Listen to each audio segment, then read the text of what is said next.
આપણે આજે જે મુદ્દા ઉપર વાત કરવાના સીપીઆર એટલે cardio પલ્મિનરી રિસક્સેશન.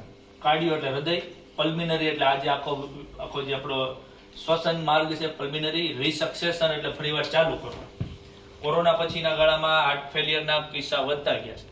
Cardiac arrest, cardiac attack એટલે કે હૃદયનું બંધ પડી જવું, હૃદયના મસલ્સનું બંધ પડી જવું. સામાન્ય રીતે જ્યારે હૃદયમાં દુખાવો થાય ત્યારે આ પાર્ટમાં આટલો ભાગ, આ પીઠના ભાગમાં બહુ ભયંકર દુખાવો ચાલુ થાય ધીમે ધીમે. એ આખો દુખાવો કંઈક અલગ જ પ્રકારનો હોય. એ દુખાવો સળંગ ન રહે, વધીને 10 મિનિટ 15 મિનિટ 1 કલાક સળંગ આખો દિવસ દુખાવો રહેતો હોય તો એનો દુખાવો ન સમજવો. પ્લસ એને ઇગ્નોર પણ ન કરવું, ગેસ સમજીને જાતું ન કરવું. ગેસની તકલીફ હોય તો એ પણ કાર્ડિયાક એટેક ઉપર આવી જાય છે. શિયાળામાં સમય હોય રાત્રે 2 વાગ્યાથી માંડીને સવારના 6 વાગ્યા સુધી આની સંભાવના વધુ હોય. જ્યારે કોઈ પણને લાગે ત્યારે ગમે રીતે આપણે એવું લાગે બોલી નહીં શકાય, જો બહુ મેજર એટેક આવશે તો બોલાય નહીં, કેમ કે શ્વાસ રૂંધાવા મળશે, ત્યારે આમ ઠપકારીને અવાજ કરવો અથવા તો કોન્ટેક્ટ નંબરમાં કોઈને જાણ કરવી તાત્કાલિક કે મને આ તકલીફ થાય છે. એની કોઈ પણ જગ્યાએ હોય આપણા કોન્ટેક્ટ નંબરમાં ક્યાંક ને ક્યાંક નંબર હોય, ફોન કરી દેવો કે ભાઈ હું તકલીફમાં છું. હવે એ સંજોગોમાં કોઈ વ્યક્તિ માનો કે પડી જાય છે ત્યારે આપણે સીપીઆર આપવું પડે. સીપીઆર શીખવું જરૂરી છે આ સંજોગોમાં. તમે જીવ બચાવી શકો, મેડિકલ ટ્રીટમેન્ટ મળે એની પહેલા આપણે સીપીઆર આપીએ તો કોઈ વ્યક્તિનો જીવ બચી શકે. હવે એ સીપીઆરની જરૂર કોને પડી શકે? તો કે આપણા ઘરના સભ્યોને પડી શકે, આજુબાજુમાં જરૂર પડી શકે, રસ્તામાં ક્યાંક જાતા હોય ને કોઈ પડી ગયું હોય તોય ઘણીવાર આપણે જોઈએ છીએ કે પોલીસે સીપીઆર આપીને કોઈ લોકોના જીવ બચાવ્યા. તો એ આપણે એક જીવ બચાવવાનું એક બહુ સારું નોબલ કોઝ, સારું કામ કરી શકીએ. સીપીઆર આપવું એટલે શું છે? તો કે વ્યક્તિને જ્યારે એટેક જેવું લાગશે, વ્યક્તિ ત્યારે બેભાન થઈને બેશુદ્ધ થઈને ઢળી જાય. વ્યક્તિ જાગૃત અવસ્થામાં કદાચ ન પણ હોય, પણ એની પલ્સ ચાલુ હોય એટલે તમે અહીંથી માપી શકો. પલ્સ એટલે કે હાર્ટબીટ, અને અહીંથી માપી શકો. જો અહીંથી પકડવું હેલું પડશે. જો હૃદય કામ કરવાનું બંધ થઈ ગયું હોય છે તો તમે આ ભાગમાં એના પલ્સ માપી શકશો. એક જ મિનિટ, પલ્સ ચાલુ હોવા જરૂરી છે. આયા જડદીને પકડાય નહીં, બરોબર?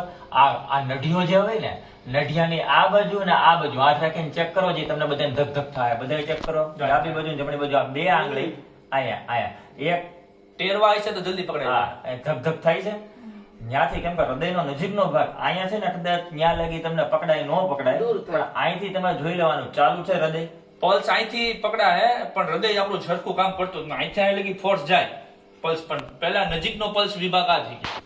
પલ્સ ચાલુ હોવા જરૂરી છે. જો પલ્સ બંધ થઈ ગયા હોય તો એ બહુ મેજર ઇફેક્ટ છે. પલ્સ ચાલુ હોય છે કાર્ડિયાક, પણ કદાચ બની શકે કે એ વ્યક્તિ બેશુદ્ધ થઈને પડ્યો હોય. પલ્સ ચાલુ હોવો જરૂરી છે. એના વ્યક્તિને સતત જગાડતો રહેવો પડે. આ ચેક કરવાનું, એને જગાડવાનો પહેલા કે જાગો, હાલો ભાઈ તમારું શું નામ છે. એને સતત કહેવાનું આખું ખુલ્લું રાખો, શ્વાસ લ્યો, ઊંડા શ્વાસ લ્યો, એવું કહેવાનું. એ જરૂરી છે. વ્યક્તિને કોન્શિયસ એટલે કે જાગતો રાખવો જરૂરી છે. એ સુઈ ન જવો જોઈએ, આંખો બંધ ન થવી જોઈએ. આવી કોઈ પણ મેજર વસ્તુમાં એને સતત આ રીતે એને અહીંયા મારવાનું, આ રીતે જગાડવાનું. તારું નામ છે, શું છે, શું થાય છે, સંભળાય છે, સતત બોલવાનું. મારો અવાજ સંભળાય છે, સતત આંખો બોલવાનું. ખુલ્લી છે કે નહીં, આંખો ખુલ્લી રાખવાની અને પલ્સ ચેક કરવાનું. પલ્સ ચેક થઈ ગયા પછી એ વ્યક્તિને તમે હવે એને સુવડાવવાનો છે, ત્રીજી વસ્તુ, બરોબર? અને સુવડાવો ત્યારે એને નીચે કોઈ ગાદી કે એવું ન હોવું જોઈએ, ફ્લેટ જમીન ઉપર, કડક જમીન હોવી જોઈએ. નકર સીપીઆર તમે જ્યારે પ્રેસ કરશો ત્યારે એ કામ નહીં કરે, કેમ કે દબાય એની શરીર. અહીંયા દબાય અને આખું કામ નો આવે, કામ ન કરે. એટલે આ જમીન ઉપર કરો. જમીન ઉપર સુરાઈ દેવાના છે. ફોર એક્ઝામ્પલ તરીકે આ રીતના આપણે હોઈ શકીએ. પલંગ ઉપર હોય તો એને ખેંચી નીચે લઈ લેવાનું. આ સાઈડ નું રવિ, આમ સાઈડ નું બેટા. હવે એ સીપીઆર ક્યાં આપવાનું છે? આપણું હૃદય છે ને, જો આ બધા અહીં ચેક કરજો, આપણી આ હાથડી છે અને આ વચ્ચેનું હાડકું છે. જો આ વચ્ચેનું હાડકું, આ વચ્ચેના હાડકાથી સેજ ડાબી બાજુ આપણું હૃદય છે. હૃદય હાવ ડાબી બાજુ નથી, કઈ સાઈડ? ડાબી બાજુ. આ વચ્ચે હૃદય વચ્ચે જ છે, હૃદય અહીંયા વચ્ચે જ છે. ડાબી બાજુ સેજ ડાબી બાજુ છે. તો આ ડાબી બાજુનો ભાગ છે હૃદય છે. આપણો માનો કે કોઈ આપણો હાથ છે જમણો હાથ, આપણે જમણો હાથ યુઝ કરીએ છીએ. કોઈકનો ડાબો હાથ મેઇન હેન્ડ હોય, કોઈ ડાબો હાથ યુઝ કરતો હોય. જમણો હાથ ઉપયોગ કરતો હોય તો જમણો હાથ, ફોર એક્ઝામ્પલ મારો હાથ જમણો હાથ છે, તો એનો જે નીચેનો ભાગ છે હથેળીનો હાથ, ઈ ભાગ ઉપરથી ભાર દેવાનો છે. જો ટચ કરતો બધા આ ભાગથી ભાર, આ તાકાત પૂરી મારવી જરૂરી છે. અને પછી એ જે હૃદયનો જે આ ભાગ છે એની ઉપર આપણે અહીંયા આ ભાગ રાખવાનો છે. આ રીતે હૃદય ઉપર આ ભાગ રાખો. આ સેન્ટર નો જે ભાગ હોય ને ત્યાંથી આટલું 2 ઇંચ જેટલું તમારે ખસેડવાનું. ઈ પોઈન્ટ પકડવો ખાસ જરૂરી છે. આટલો ભાગ ખસેડી અને આ ભાગને ન્યા રાખવાનો છે. હૃદય સેન્ટર થી 2 એક્ઝેક્ટ હૃદય ઉપર આવવું જોઈએ. એક્ઝેક્ટ હૃદય ઉપર હાથ આવવો જોઈએ. હૃદય હાવ ડાબી બાજુ નથી, વચ્ચેથી સેટ ડાબી બાજુ ખસતું છે, એક્ઝેક્ટ ડાબી બાજુ નથી. હા. અને એને પકડવાનું કેવી રીતના, તો કે ભાઈ આ ભાગ છે એની ઉપર બીજો સપોર્ટ રાખવાનો, અહીંયા કે એના જગ્યાએથી હલી ન જાય, આ સપોર્ટ અથવા આમ સપોર્ટ રાખવાનો. આનું કામ શું છે, પ્રેશર આપવાનું નથી. આને આ જે જમણો હાથ છે ને, જમણા હાથને એ જ જગ્યાએ સ્થિર રાખવા માટેનું પાછળના હાથનું કામકાજ છે. એટલે એનાથી પ્રેશર કરવાનું, બને એટલું પ્રેશર કરવાનું. ફોર એક્ઝામ્પલ, વ્યક્તિને માનો કે વ્યક્તિ બેસુદ થઈને અહીંયા ઢળી પડ્યો છે, તો એને કઈ સતત તમારે જગાવી રાખવાનો છે. ભાઈ ચાલુ રાખ, હમણાં જ મારી વાત શું કરે. હવે આ એનો હૃદયનો ભાગ છે, અમારો હાથ છે સેન્ટરનો હાથ. એટલે હવે મારે મારો હાથ અહીંયા રાખવાનો છે, અને એ દરમિયાન મારે હાથ આ સ્ટ્રેટ રાખવાનો, સીધો રાખવાનો. મારી આ જે બેઠક છે ને આ વી શેપ બનવો જરૂરી. અહીંથી આમ ન થવું જોઈએ, વળનો આ પૂરેપૂરું મારો અહીંથી ટોટલ આ જે વી શેપ બનશે તો મારી કમર ઉપરનો આ ટોટલ જે ફોર્સ છે આની ઉપર આવી છે ઓછું બધું. બરોબર. આ રીતે રાખી અને આ મારો બીજો હાથ પકડી લેવાનો છે. આ રીતે જો લેજો, આ રીતના ગોઠણીયા થઈ જવાનું. આ રીતે ગોઠવણી થઈને હાથ આમ વળવો ન જોઈએ, બેન્ડ ન થાય, આ સીધો જ રહેવો જોઈએ. અને 1 સેકન્ડમાં 2 બરાબર, 1 સેકન્ડમાં 2 આપવાના છે. જોશથી તાકાત ફૂલ મારવાની છે. મેડિકલમાં એવું કીધું છે કે આ હાડકું તૂટી જાય ને તો હાડકું ભલે તૂટી જતું, વ્યક્તિ બચી જવો જોઈએ. 1 સેકન્ડમાં 2, 1 સેકન્ડમાં 2, 1 સેકન્ડમાં 2 તાકાત. 2 વ્યક્તિની જરૂર પડશે અહીંયા. એ દરમિયાન કોઈ આજુબાજુમાં કોઈ એવો વ્યક્તિ તમને દેખાય કે જે આ વસ્તુ આવડતી હોય, કોઈને સીપીઆર આવડે છે એવું પૂછી લેવાનું.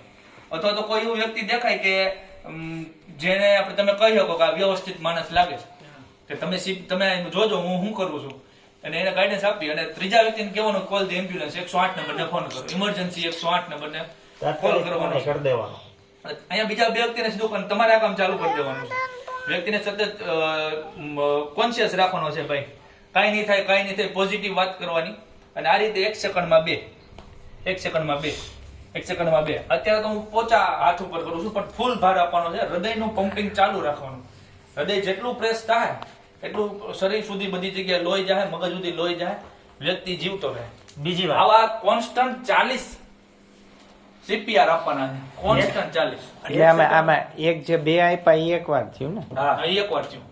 જ્યારે 2 વખત આપીએ ને આમ 1 સેકન્ડમાં 2 વખત, પછી નાનકડો એવો બ્રેક લેવાનો. નાનકડો એટલે 2 આવા 40 સેટ મારવાના. For example 1 2 1 2. ઓકે, એટલે 2 એટલે ફૂલ તાકાતથી મારવાનું છે, આમ પૂરી તાકાતમાં. બેક ટુ બેક જ થાય, પણ ખાલી ગેપ 2 વચ્ચે થોડો. સતત નથી રાખવાનો. 2 3 4 5 6 7 એમ સતત નહીં. અને એટલું જોશથી નહીં કે સ્ટાર્ટિંગ માંથી જ હાડકું ભાંગી જાય. કેમ કે હાડકું ભાંગી જાય તો હૃદયમાં ઘૂસી જાય, અને હૃદયમાં ઘૂસી જાય તો એ હૃદય બ્લાસ્ટ થઈ જાય. હા, એટલે એ બાબતે પણ પોચું નથી, હાવ પોચું નહીં કે એને હું મીડિયમ થી હાડકા નહીં ભાંગ્યા. મીડિયમ અને થી. આ તો માનો કે પાતળો વ્યક્તિ કોઈ હોય તો ઈ માનો કે અમારી જેવો પાતળો વ્યક્તિ હોય તો અમારે તો મૂળમાં ચરબી વાળું વ્યક્તિ હોય જેનું વજન 80 90 100 કિલો છે, તો વચ્ચે એટલો જાડા ચરબીના થર હોય, ઈ એનું હાડકું એમ નહીં ભાંગે. અને ઈ ચરબી જેટલી પેલી સ્પંજી હોય ને આ રીતે દબાવો તો ઈ ચરબી દબાય, ઈ અંદર સુધી પ્રેસ નહીં થાય. એને બહુ જોશથી આપવું પડે. જેટલા લોકોએ સીપીઆર આપ્યા હોય આવા જાડા વ્યક્તિ, એમ કે છે કે 2 જણા આમાં હાફી જાય છે, કેમ કે 5 મિનિટ 7 મિનિટ સુધી સીપીઆર કોન્સ્ટન્ટ, અને આપણે આપ ચડી જાય. એક વ્યક્તિ થાકી જાય એટલે બીજા સતત પાછું ચાલુ કરી દેવાનું. ઈ થાકી જાય એટલે પેલા ચાલુ કરી દેવાનું. એટલે હામાં 2 જણા જોઈએ. વ્યક્તિ જીવતો બચાવવા માટે હામું તમારે ઓછામાં ઓછું 5 થી 7 મિનિટ સુધી સીપીઆર આપવા પડે. પ્રાથમિક સારવાર જ્યાં મુખ્ય વસ્તુ આ જોવાની છે આમાં કે તમારે આ વચ્ચેનો ખાડો છે ને ત્યાંથી 2 ઇંચ જેટલો ગેપ તમારે પસંદ કરી લેવાનો, અને એ જ ગેપ ઉપર પહેલેથી છેલ્લે લગી તમારે પમ્પિંગ આપવાનું છે.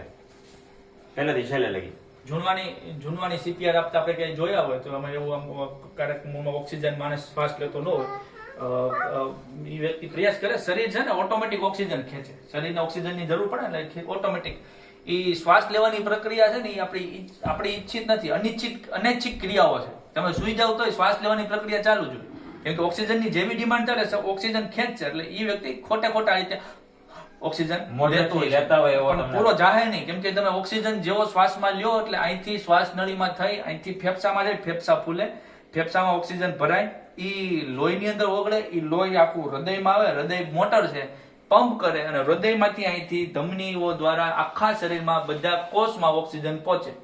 જો ઓક્સિજન ન પહોંચે તમારા કોષના મરવાનું ચાલુ કરે, મગજના કોષ મરી જાય તો બ્રેન ડેડ થઈ જાય આપણે.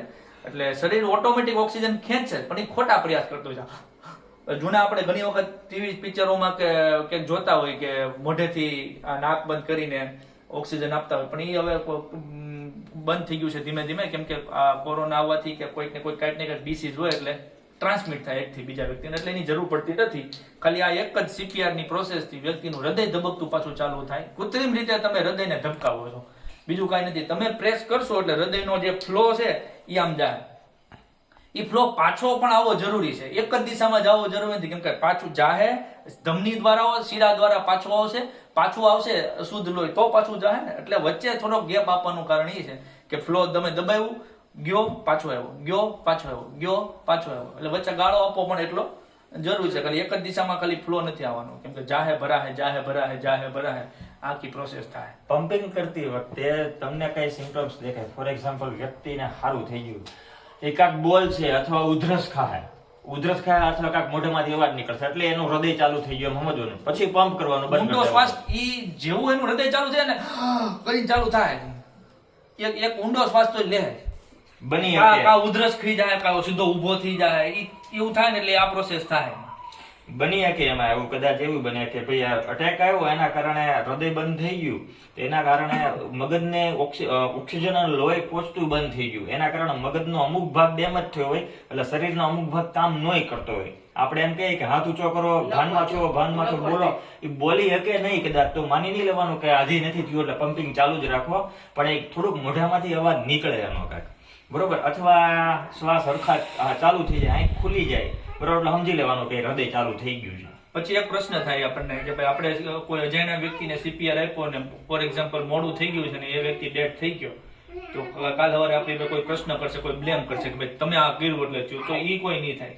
કેમ કે ડોક્ટર પાસે આખો કેસ જાય, ડોક્ટરને ખબર જ પડતી હોય કે આને તો બચાવવાનો પ્રયાસ કર્યો, તો CPR થી કોઈ માણસ મળતું નથી. CPR એ માત્ર બચાવવાનું જ કામ છે. અને આ CPR ની જરૂર આપણા ઘરમાં કોઈ ઇમરજન્સી આનું કાંઈ નક્કી નથી, ક્યારે આજે જ જરૂર પડી શકે, બની શકે કાલે જ જરૂર પડી શકે. એટલે આ એક એવી વસ્તુ છે કે બધાએ શીખવી જરૂરી છે.